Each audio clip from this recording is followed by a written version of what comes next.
Serel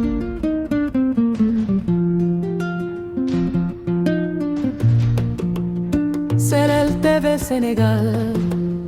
sinu télévision di nuyoo ak askan wi di jàngale ak yéete sunu xibaar dafa weer. Alors, le chronogramme va s'étaler comme suit. Nous allons commencer par les allocutions avec les mots de bienvenue, qui sera prononcé par Mme Aminata Gaye de la direction de l'insertion des relations avec les entreprises. Ensuite, il y aura la prise de parole du chargé de revendication du syndicat des travailleurs des établissements scolaires et universitaires, M. Ahmadou Samba Touré. Ensuite, il y aura la prise de parole de M. Fadiga, qui est le secrétaire général du CESU, et pour couronner, la prise de parole de M. le recteur de l'Université de. Alors, mesdames et messieurs, sous vos applaudissements, j'aimerais accueillir Mme Aminata Gaye, qui est secrétaire administrative à la vie pour souhaiter la bienvenue avec la plus belle des manières à M. le recteur et sa délégation. Sur l'applaudissement, bien sûr, avec nous. Permettez-moi, à l'entame de mon propos, d'adresser au nom du CESU nos chaleureuses et respectueuses salutations à M. le recteur et à sa délégation pour leur présence parmi nous qui honore cette cérémonie. Bienvenue à vous. Je voudrais également saluer l'ensemble des autorités académiques, administratives et syndicales, ainsi que tous les travailleurs ici présents. C'est avec un réel honneur et une grande fierté que je prends la parole aujourd'hui en tant que jeune travailleur, à l'occasion de la célébration de la fête du travail. Le 1er mai est bien plus qu'une date dans le calendrier. Il incarne les luttes,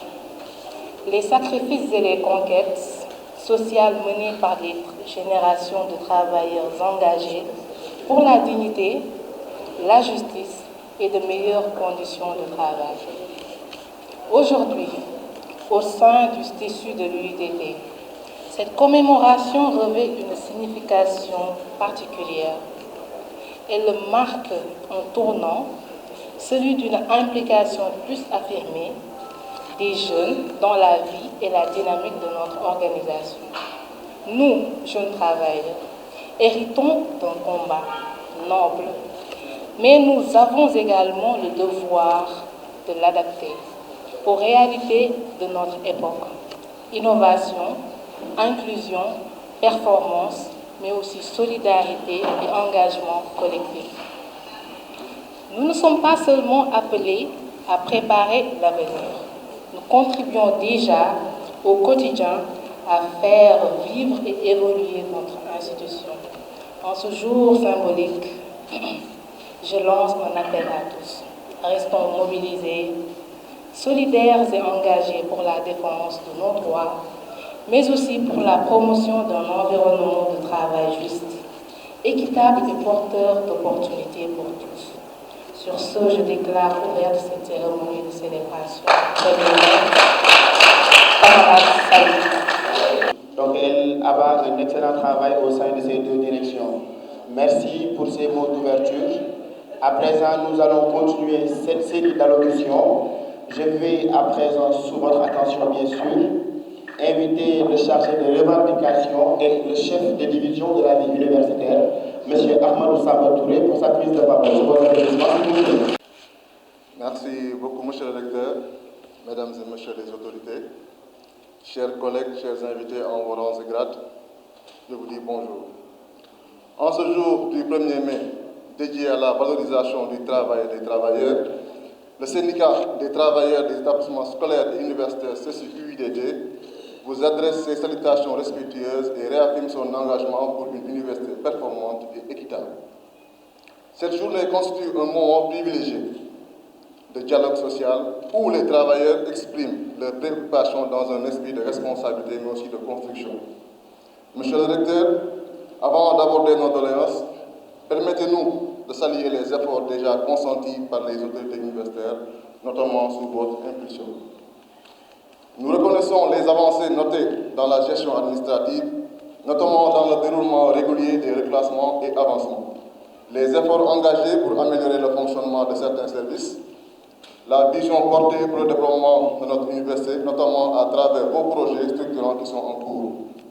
Ces acquis sont importants et méritent d'être consolidés. Toutefois, malgré ces avancées, des attentes fortes subsistent que nous souhaitons porter à votre attention dans un esprit constructif. Permettez-moi à présent de vous présenter les principales revendications. S'agissant d'abord des primes de risque et reconnaissance des métiers exposés, nous insistons sur la nécessité de la mise en place effective des primes de risque pour les ayants droit. Les travailleurs concernés, notamment dans certains services techniques et des domaines spécifiques, assurent des missions exigeantes et parfois exposées. Ils estiment légitime une reconnaissance financière adaptée aux risques encourus. Ces travailleurs méritent une reconnaissance à la hauteur des contraintes et des responsabilités qu'ils assument quotidiennement. En ce qui concerne le reclassement, de l'avancement et la justice dans l'évaluation, si les procédures de reclassement et d'avancement suivent globalement leur cours normal, une préoccupation majeure demeure, le système d'évaluation dans certaines directions UFR. En effet, plusieurs travailleurs expriment des difficultés liées à la manière d'évaluer leurs performances, ce qui crée parfois des frustrations et un sentiment d'inéquité. Nous sollicitons donc une révision des critères et méthodes d'évaluation afin de garantir plus d'objectivité, d'équité, mais aussi de transparence. Plusieurs travailleurs dénoncent un manque d'objectivité, une disparité dans les notations et une insuffisante prise en compte du mérite réel. Nous sollicitons donc une harmonisation et une transparence accrue dans les critères d'évaluation. Permettez-moi également d'insister sur la question de l'ancienneté et de la promotion des travailleurs qui sont expérimentés. Monsieur le recteur, nous attirons particulièrement votre attention sur la situation de ces travailleurs ayant une longue ancienneté au service de l'institution. Ces agents, après de nombreuses années de loyaux services, attendent une meilleure reconnaissance professionnelle et des promotions méritées. Nous estimons que l'ancienneté doit être un critère central de valorisation. Le parcours professionnel doit être pris en compte et les promotions internes doivent être très encouragées. S'agissant maintenant des conditions de travail et d'équipement, les conditions de travail demeurent un point essentiel dans certains services,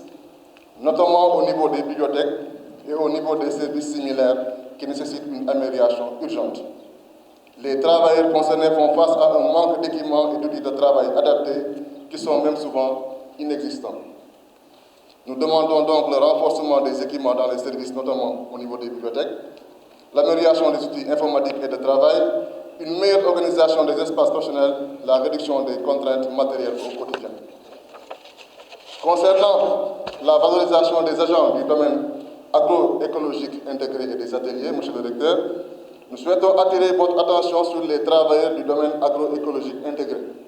ainsi que des ateliers de l'Université Iba Der Thiam de Thiès. Ces agents, tous membres de STECI, réalisent un travail remarquable au service de la réussite des projets de l'université. Nous estimons que leur contribution doit être valorisée. Les situations contractuelles aussi méritent une attention urgente. Par ailleurs, 25 de nos agents sont identifiés pour un recrutement attendu, certains étant même proches de la retraite. Nous sollicitons donc respectueusement que ces recrutements soient effectués dans un délai les meilleurs afin de reconnaître leur engagement et assurer la continuité du service. En ce qui concerne maintenant la formation, la promotion interne et la valorisation des compétences, de nombreux travailleurs, notamment de jeunes cadres issus de l'UIDT, c'est-à-dire formés en tant qu'étudiants à l'université et devenus même des travailleurs à l'université, ces travailleurs en particulier, ainsi que d'autres travailleurs, expriment le souhait de bénéficier de formations liées à leur poste. Nous demandons un plan structuré de formation professionnelle, une politique de valorisation salariale liée aux compétences. Nous encourageons donc fortement une politique de promotion basée sur les compétences internes afin d'éviter une sous-utilisation des ressources humaines qui sont déjà disponibles à l'Université Iba Der Thiam de Thiès. Permettez-moi également d'aborder la question importante de l'indemnité de logement. La question du logement constitue aujourd'hui une préoccupation majeure pour les travailleurs. À ce jour, certains agents de notre université ne bénéficient pas encore d'une unité de logement, malgré les engagements et orientations annoncés à ce sujet au niveau des autorités compétentes. Cette situation pèse lourdement sur les travailleurs, monsieur le recteur, notamment dans un contexte marqué par le coût élevé du logement. Nous tenons à souligner que l'accès à un logement décent n'est pas un luxe, mais une nécessité, qui conditionne directement la stabilité sociale de l'agent, leur motivation et leur rendement professionnel. S'agissant de la santé et de la protection sociale, sur ce plan, les travailleurs sollicitent une meilleure prise en charge, notamment en matière de prise en charge médicale, de suivi régulier de la santé et de l'amélioration de la couverture médicale dans les structures hospitalières et des pharmacies aussi. Et enfin, en ce qui concerne la gestion des ressources humaines, nous souhaitons souligner le rôle central que doit jouer la direction des ressources humaines. Nous demandons que cette direction soit davantage proche des travailleurs afin d'assurer un accompagnement personnalisé, de suivre les carrières de manière continue, de renforcer la communication entre les tiers et de valoriser les compétences internes. Enfin, pour conclure, chers camarades, monsieur le recteur, le STECI réaffirme son engagement à accompagner les ambitions de l'université. Les travailleurs restent mobilisés et dévoués à la réussite des projets institutionnels. Cependant, ils attendent des réponses concrètes face aux différentes doléances énumérées. Nous restons convaincus que seul le dialogue et la concertation permettront de trouver des solutions durables. En ce 1er mai, nous réitérons notre disponibilité à travailler ensemble pour une université plus juste, plus performante, mais aussi plus humaine. Je vous remercie de votre aimable attention. Aleykum wa rahmatullah. Rabbi shrah li sadri wa yassir li amri wahlul uqdatan min lisani yafqahu qawli. Defoon nañ ko daaw fekkee déwén ñi ngi sant yàlla sunu borom subhanahu wa taala bu baax a baax moom mi ñu mayaat kattan ak taxawaay ak xel mu dal ak wér ba ñu dajawaat fii ñun ñëpp ci njiitalu recteur Mamadou Babacar Ndiaye. Mbir mi nag xat na tuuti ndax recteur dafa war a yeeweeku am si yeneen yu muy dem te am nañu suñu benn collègue normalement war na fa jaar muy madame Fatou Ka Diakhaté dafa am doom tey suba ba léegi fa la ñu nekkoon. Recteur ñu ngi lay nuyu bu baax di nuyu madame Diouf DRH mi fi teewal yoral ay intérim mu secrétaire général di nuyu délégation suñu rakk yi nga àndal. Le directeur de la bibliothèque centrale monsieur Kandji di nuyu le SPM monsieur Ly di nuyu le directeur de la scolarité centrale mon frère Abdallah Cissé ñu bokk benn dëkk bokk benn kër dooni waalo di nuyu le directeur de la SIAC ou de la SIAC oui monsieur Ndiaye Omar nekk vraiment jeune avec le recteur ku yaru di beral nuyoo nag sama patron xam naa ne est-ce que génnul Ndiaga Diagne voilà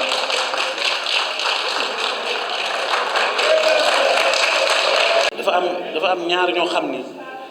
su ma leen fekkee ci milieu wax naa ne milieu boobu du rëy ci man ba duma leen jox seen cër muy Ndiaga Diagne mi toog ak Ameth Tidiane Diallo ndax def nañ ci man formé nañ ma jox nañ ma nag tuuti ci seen jukko waaye donc ñu ngi leen di gërëm bu baax yéen ñëpp ñu ànd ak recteur. Monsieur le recteur man vraiment tey li ñu waroon wax le chargé des revendications wax na ko waaye tey dafa nekk bis bu nga xam ni dañu war a delloo njukkal le recteur Mamadou Babacar Ndiaye. Travailleur di gis boppam ci njariñu université c'est grâce à Mamadou Babacar Ndiaye. lépp lu ñu mën a wax képp ku ne ci ñun àq bi nga war a jot ci sa liggéey yaa ngi koy jot xëy na tumuranke woon na fi ay jamono mais yaa ngi koy jot bu mu ñëwee ak léegi injustice bu fi nekkoon Mamadou Babacar Ndiaye réparé nag li may wax nag waxuma pour njistal man ab waalo laa di sëtu buur du ma neexal kenn mais lu ma gis mu tegu ci yoon loolu lañ ñu jàngal jàmbaar bu nekkee ci yoon du doxal àndal ak moom nga dimbale ko man dama gëm ne Mamadou Babacar Ndiaye bu ñu continuer jàppale wuñ ko de université la ñu jàppale mais bu ñu continuer buy pare mandat ñu renouveler ko waat incha allahu rabbi université Thiès dana nekk première université ouest administrativement parlant techniquement parlant lépp mi ngi koy doxal maintenant moom ci recteur la ñuy gis parmi tous les recteurs du Sénégal muy xëy suba ba ngoon sol tenue de travail nekk ci biir tool bi kooku am na modestie boo xam ne ñun wax dëgg yàlla war nañu mën a rëppeelu wàcce suñu bopp ba mën a ànd ak moom te moom yëkkatiwul kilifteefam donc ñu ngi koy ñaanal yàlla dimbale ko ci kattanam ak mbaaxam mbébét yi mu am pour université Thiès yàlla may ko mu yeggale ko ci jàmm ne serait-ce que pour ñun et pour la postérité parce que nous travaillons pour la postérité sunu doom yi ñëw d'ici 20 ans bu ñu ñëwee fekk fi université bu nga xam ne day mucc ayib tubaab yi ëppale wuñ ñu dara mais détermination dañu ëppale ak am projet yeggale ko yàlla na ko yàlla defal sutura defal ñu sutura ñun ñi tamit ànd ak moom muy directeur yi chef de service chef de division yi travailleurs yi monsieur le recteur ISTESU mi ngi nii ñu nekk ay góor ak ay jigéen yoo xam ne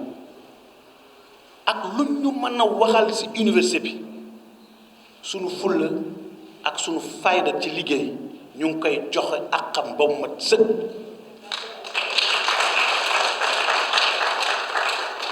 kenn ci ñoom du yox-yoxi boo demee ci tool yi gars yi ñoo nekk ci biir tool bi tey bu ñu demee avec le projet du recteur ak détermination wu recteur c'est la sueur de ces agents là yi nekk ci tool bi ak ci atelier yi ñooy defar liggéey foofu danaa fa ñëw tuuti foofu parce que bu njëkk ba loolu amul woon bu njëkk ba université Thiès liggéey yu bare daf ko daan jéggaani di ko génne mais recteur ci xalaatam ak nangu proposition moo fekk ay ex-vigile ndekete kenn ku ne ci yow métier ngi nelaw ci sa yaram mu defar lépp kenn ku ci ne mu am fu mu placé bërki Dembo Njaay la gars yi waa atelier jot seen ay tenues rafet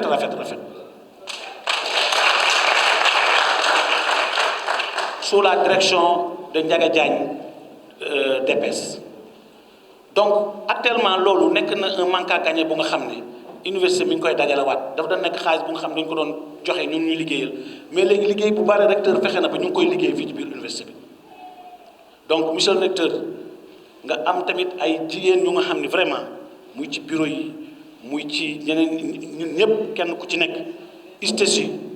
mi ngi def liggéeyam wax dëgg yàlla te boolewuñ ci coow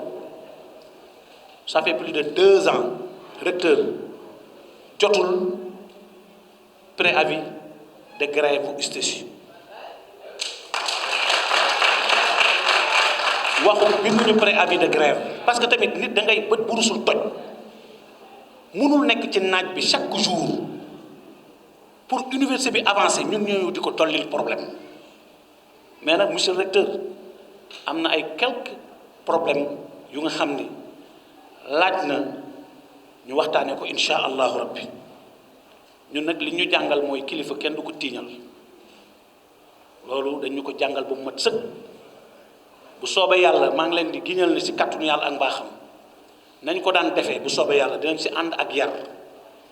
ànd ci ak xarañte ak xam-xam ni ko ISTESU daan defee daañ fa ñëw waxtaan ak recteur am na loo xam ni du ci moom la war a lijjanti ko te loolu ISTESU national mi ngi ciy dox muy indemnité logement ak yeneen te am na ci avance yu mat sëkk am na ci loo xam ne moom def na ko sax te bokkul ak li directive yu joxe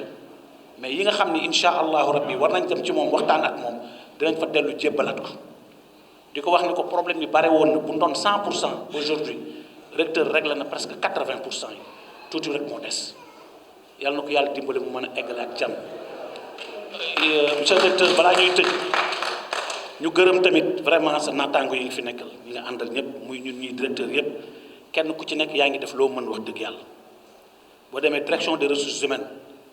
wax dëgg yàlla xulil xaq walaw kaana murran xëy na au temps peut-être amoon na tuuti détail tuuti problème mais aujourd'hui vraiment ñoom ñëpp ñu ngi dox di liggéey vraiment boo ñëwee si commission yi man dama ne man maay ñëwal sama bopp si commission yi teew mais rigueur bi am ñu gërëmee ko nag aussi tamit secrétaire général Ousmane Diallo bu ñu ko fàtte vraiment mu ànd liggéey bu wóor desos sama rakk Abdallah lii SPM Ndiaga Diagne Thierno Kandji ñëpp macha allah ñu leen di ñaan rek ñoom directeurs yi ñoom ñëpp agents yi fa nekk yëpp nañu leen di gën a gestu am na ay quelques petits problèmes yuy am nañu toog seen biir ñoom ñun jarul sax mu egg si ñun au niveau syndical nañu toog seen biir parce que nit ñi dañu bëgg rek am condition de travail yu favorable pour ñu mën a doxal seen liggéey donc suñu yàlla dimbalee fii monsieur le recteur am na yu bare yu nga xam ne jarul sax mu egg si yow nañ ko gérer ñun doxal ko ba mu mat sëkk ñuy féliciter aussi tamit di remercier Mbaye protocole booy gis naa ko de ñuy féliciter Mbaye Boubacar Sall Mbaye protocole Boubacar nag man ak moom dañu yàgg xam nga lu tax man ak moom ñu yàgg depuis Baye Dalaay Kan mu nekk nit ku nga xam ni aussi il faut qu'on le dise xam nga nit da nga koy seedeel rek li ko yàlla jox cër bokkuñu syndicat mais il abat un excellent travail d'apaisement du climat social à l'université loolu loolu xam na kilifa yu bare si Thiès moom moo leen xam man xaw ma leen de moom nu mu mënee duggee si gouverneur man mënuma ko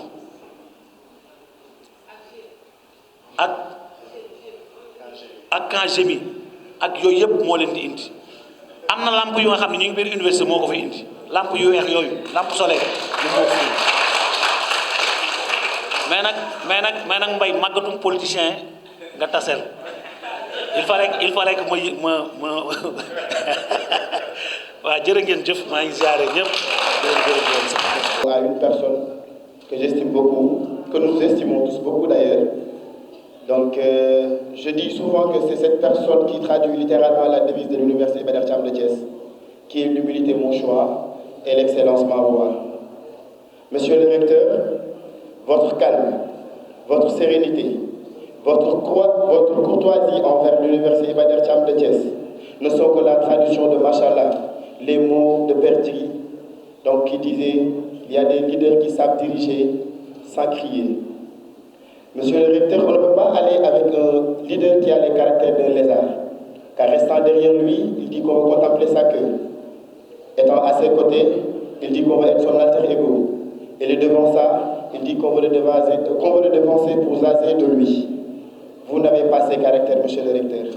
Vous n'avez pas ces caractères, et parce que vous ne les avez pas. Vous nous ressemblez et vous nous rassemblez.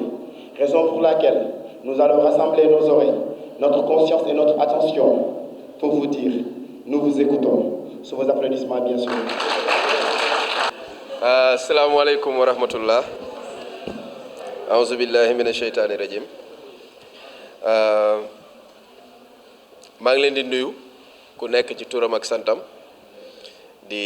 rafetlu seen jotaay bu taaru bi di leen sargan di leen ndokkeel ci bés bi ndaxte bés bi bésu liggéeykat la bésu liggéeykat yi la te ku xam STECHU xam ni ay liggéeykat doo nga fa nekk di leen sant di leen gërëm encore ci honneur bi ngeen ma defal ndaxte jaru ko woon ndaxte bu fekkente ne ñun ñëpp dañ jàpp ni ñoo bokk université bi ku ne ci ñun mérité na li ngeen ma defal ndaxte li may def moom la ku ne ci yéen di def te li tax ñu koy def mooy université bi jëm kanam di santaat di gërëm seen bureau bi tout le bureau te faali jiite ko mu ne ñoo xamante ni ay liggéeykat lañu benn liggéeykat pas dans le sens de dañ leen di fay déedéet liggéeykat dans le sens que ñu ngi investir ñu ngi xar seen tànk tubéy ngir université bi jëm kanam ñaareel bi ay nit lañu yoo xamante ni ñu am expérience lañ ñu am xam-xam lañ te yàlla may na leen ni ñu laabiir lañu tamit lépp lu ñu gis ni jàpp nañ ni war na mën a jëmale université bi kanam duñu xaar ñu laaj leen dañuy sol seen dàll wala ñu jël seen téléphone wala ni la jàpp nañ ne lii boo ko defee woon nii moo gën wala lii jàpp nañ ne lii moo ci yoon bu baax bi boo dëkkee ak ñu mel noonu nag ñun matuñu yéen it matu leen donc li ngeen ñuy digal ñu koy def wala ñu koy digal suñu bopp di ko def mënut a mat yàlla moo mat yàlla nañu yàlla may yéene bi ñu am ñun ñëpp yàlla may ñu àggali ko jàmm ak salaam waaye bu fekkente ni da nga am ñu mel noonu ci sa wet ñu lay xelal doo mën lu dul bés bu mel nii nga sant leen gërëm leen ndax mënoon na leen cee bañ a fekk université bi nag naam am na ay jéego yu ñuy def waaye am na lu bari lu des bu fekkente ni dañoo jàpp ni université bi am na wàll wu rëy bu mu war a dox ci biir gox gii ñu séq gox gii ñu bokk muy région de Thiès dinañ gis ni am na lu bari lu ñu war a def te lu ñu war a def ñun ñëpp a ko war a def xëy na man am na lu ma ci war a def waaye li ci ëpp yéen a ko war a def ndaxte tànk yi ñu tàmbali pour wanale université bi ak gox-goxaan yi ñu ko bokkal mbégte bi mu jur ak yaakaar bi mu jur yàlla bu mu tas te loolu lu ci bari yéen ñii nekk liggéeykatu université bi yéen a ko war a mottali ndaxte gisee woon nañu université bi nenn ñun ñu ngi dox ay tànk pour ñu gis université bi neneen waaye loolu aussi day ànd ak ñi nga xamante ni dinañ am soxla ci yow dinañ la gën a ñeme pour ñëw diis la seen soxla te bu ñu la diisee seen soxla dañ am yaakaar bi mooy nga tane leen ci xel ci xalaat ci jëfin ba ñoom li ñu bëgg nga may leen ñu àggale ko donc liggéey bu bari mi ngi ñuy xaar ndaxte laaj wala ñaan wala tàllal loxo bu bari dina ñëw te ñun ñoo ko war a dékku ñun ñoo ko war a doxal ñu dellu si ci yi ñu jot a sumb am na ci yu bari yoo xamante ni am na premier défi bu ñu romb premier défi bi mooy fekk fu dara nekkul nga jéem fa def dara loolu weesu nañ ko te loolu buñ ko weesoo tey yàlla ak yéen liggéeykat yi moo tax ñaareel bi mooy fexe ba li nga fiy def mu sax ci loolu la ñu nekk maanaam def dara weesu nañ ko nan la ñuy defee dara mu sax moo fi des te boo bëggee def dara mu sax da ngay yéene sa ndono yéene gu rafet maanaam da ngay def te bañ a xool ndax di nga ko fekkee wala doo ko fekkee li ngay def mooy yéene ni lii moo gën jàpp naa ni moo gën da nga koy sumb di ñaan yàlla keneen bu ñëwee eggaliku ndax yàlla rek moo xam kañ nga fiy jóge ci lu ko neex ci lu la neex ak lu la naqari tey jii waa tool bi ay jàmbaar lañu ndaxte ay at ci ginnaaw bu vidéo yi génnee ba ñu gis ni foofu meloon ak niñ ko def léegi di nga gis ni am na changement bu bare waaye bu ñu rombee jàmbaar dañu nekk ay nit yu am pas-pas ndaxte tey jii xam naa ni sañse bi rafet na waaye bu ñu añee ba pare su ma delloo ngoon tool ba ñu bari danaa leen fa fekk te loolu engagement moo ko waral ndax xam nañ ni seen bopp la ñuy liggéeyal te li ñu sumb bu fekkente ni leer na leen ne bu ñu ñëwul tey du dox danañ fa dem muy dimanche muy tabaski muy korité bés boo fa dem di nga fa fekk kenn ku fa nekk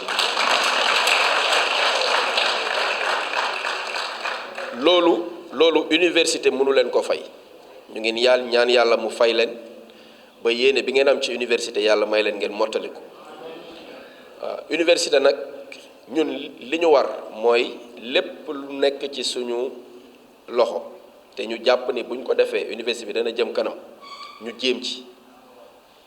dinañ continuer di jéem waaye tey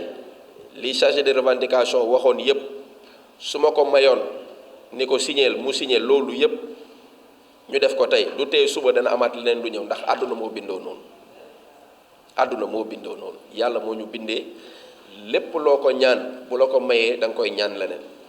da ngay ñaan liggéey mu may la ko nga jël waaye yaa ngi ñaan leneen nga may ko soxna mu may la ko ngay ñaan leneen nga may ko ñaan ko kër mu may la ko ngay ñaan leneen ba bés ba nga fiy jóge même bu la fekkoon nga feebar ba xam ni da nga fiy jóge di nga ko ñaan leneen donc yàlla moo ñu bindee noonu ñu xamee ko noonu xam ni laaj ak revendiquer ak liggéey ñoo ànd man awma ci problème waaye ñi ngay liggéeyal aussi bu ñu amee compréhension comme waa STESU xam ni yaa ngi jéem ñu jàppale la ci ba lépp lu jot yàlla sottal ko tamit boo amee bés bu mel nii da nga leen ciy sant di leen ci gërëm en tout cas muy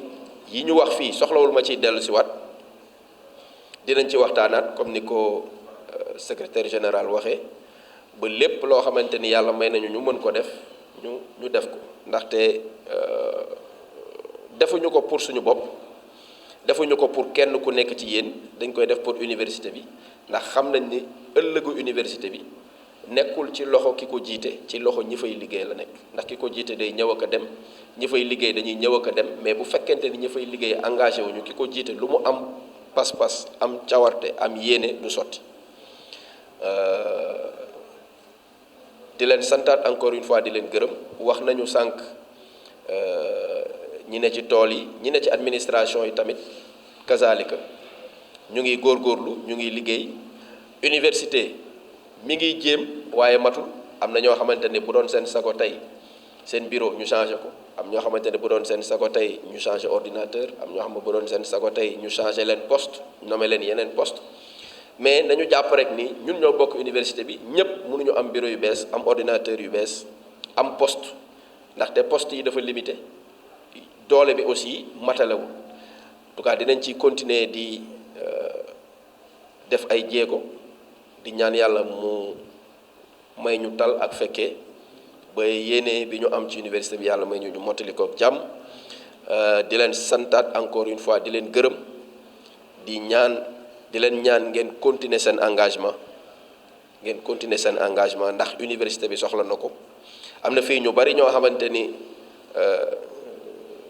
du ma ni jàppante waaye liggéey bi moo ko laaj saa yu ma ñëwee ñu def nii ma ne leen du nii nee la ba dem ci ngoon ci mujj mais loolu liggéey bi la dañuy jéem a def pour mu baax te gis naa ni am nañu engagement am nañu volonté te ñi gis 2026 bi mu commencé ak léegi ak yoon bi ñu jël maanaam yoon bi nga xamante ni dañu bëgg li ñu def mu sax fi gis bu ñu yàlla mayee fii ak décembre incha allah defe naa ni suñu yéene yàlla dinañu may ñu sottal ko en tout cas bés bu rëy la kontaan naa lool su doon sama sago fii laay yendoog yéen waaye xam ngeen ni boo jiitee moom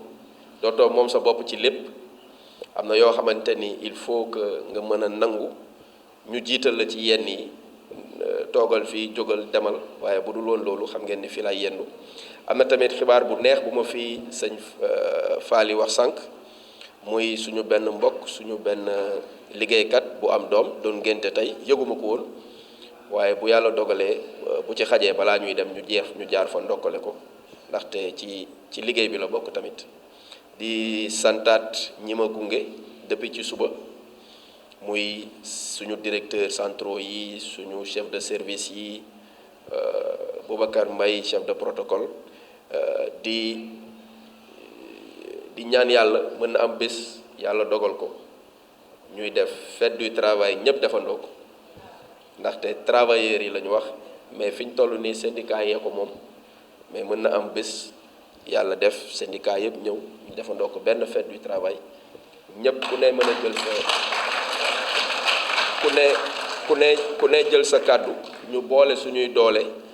wane ni ñoo bokk liggéey bi ndax tey buñ ko bëggoon a séparer syndicat bu ne xëy di def liggéeyu syndicat kese du sotti en tout cas sañse yi rafet na macha allah waa mais daggalu leen ma sama wàll nag waroon ngeen ma daggal nañ ma kon baax na en tout cas kontaan naa ci seen taxawaay maa ngi leen di sant di leen gërëm Assalamualaikum warahmatullahi taala. Là où le silence travaille, naît une force invisible, une arme sans médaille. Pas de cap, pas de gloire, mais du courage à devant. Des mains qui bâtissent, pendant que d'autres apprennent à comprendre. On les appelle travailleurs, mais pour nous, ils sont dépliés, oui dépliés, car sans eux, même le savoir finirait par vaciller. C'est une voix, une force, une loi. Cohésion dans les tempêtes, engagement dans le feu. Ils avancent sans détour, avec courage et détermination. Responsables dans l'ombre, solidaires dans la lumière. Ils portent l'université comme on porte une prière. Républicains dans l'âme, citoyens dans l'action. Ils ne parlent pas beaucoup, mais ils agissent fort, car ils savent que le progrès ne vient jamais sans l'effort. L'intérêt général est une seule direction. Une marche droite, sans chercher d'oration. Et dans cette marche, un leader guide le chemin, un guide qui éclaire, qui transforme le présent en lendemain. Recteur Mamoudou Babacar Diagne, un nom qui résonne comme un avenir éveillé.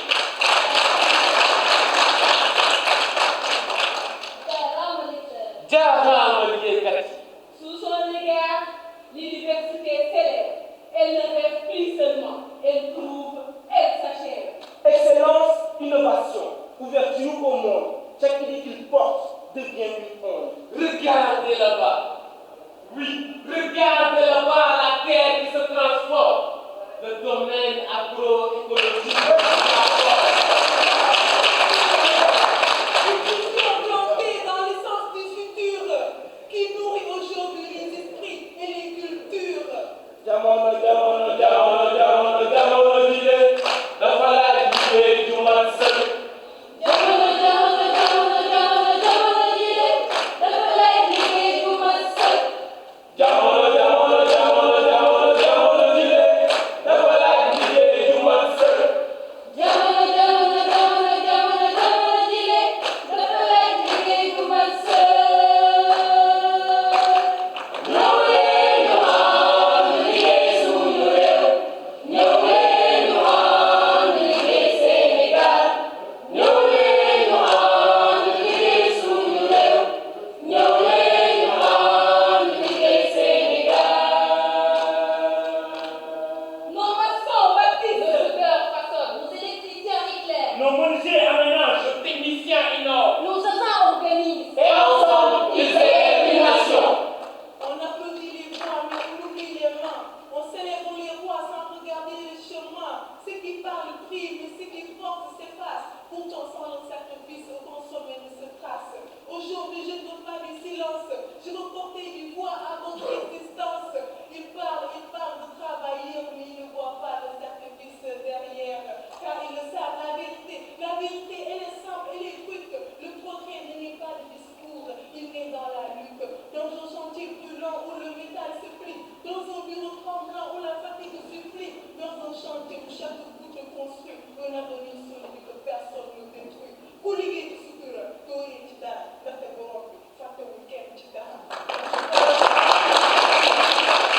Oui, moi je vous parle de vous. Je suis cette femme qui avance même quand tout la freine. Je suis cette femme qui continue même quand son cœur saigne. Je suis cette femme qu'on ignore parfois, mais qui porte le monde sans jamais perdre la foi. Je suis la voix de ces hommes dont le travail n'a plus de nombre. Je suis la voix de ces hommes qui travaillent dans l'ombre. À vous, oui à vous je dis. À vous qui donnez sans compter, sans jamais rien réclamer. Vous qui tombez et vous relevez sans silence. Écoutez-moi bien et recevez mes sincères hommages. Vous n'êtes pas invisible, vous êtes indispensable. Vous êtes la naissance derrière chaque puissance. Vous êtes la renaissance dans l'homme passé. Depuis le Sénégal, puis le dehors, puis le canal. Dans les ateliers, dans les bureaux, dans chaque instant. Les jambes du CESU écrivent l'histoire, sans bruit, mais avec espoir. Car oui, Le progrès ne crie pas toujours. Parfois, il travaille en silence pour toujours. alors, entre des mains qui construisent et un esprit qui brille, l'université qui va vers des tables des pièces ne suit pas le chemin, elle le rythme. Vers l'excellence pour le Sénégal, pour demain. Liggéeykat bu nekk dafay di ko war li mu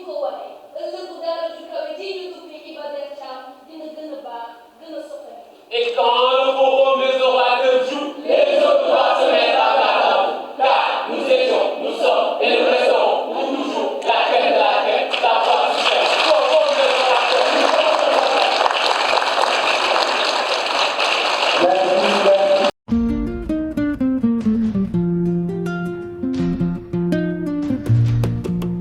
nous Senel TV Sénégal